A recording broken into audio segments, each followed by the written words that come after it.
জামালপুর জেলা আওয়ামী লীগের যুগ্ম সাধারণ সম্পাদক ও পৌরসভার সাবেক মেয়র মোহাম্মদ সানোয়ার হোসেন শানুর বাড়িতে অভিযান চালিয়ে তাকে না পেয়ে তার বাড়ির দারোয়ান, রংমিস্ত্রি, রাজমিস্ত্রি, কর্মচারী সহ ৮ জনকে আটক করেছে পুলিশ।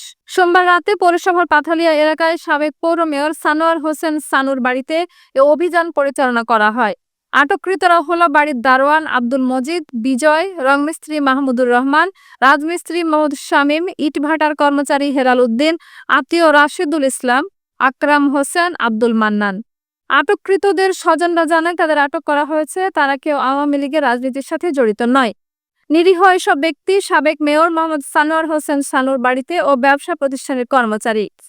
জামালপুর সদর থানার ওসি আবু ফয়সাল মোহাম্মদ আতিক জানান, রাষ্ট্রবিরোধী অপতৎপরতায় লিপ্ত থাকার খবরে অভিযান চালিয়ে সাবেক পৌর মেয়রের বাসা থেকে তাদের আটক করা হয়েছে। তাদের বিরুদ্ধে অভিযোগ সঠিক কিনা তা তদন্ত সাপেক্ষে নিশ্চিত হয়ে পরবর্তীতে আইনি পদক্ষেপ গ্রহণ করা হবে।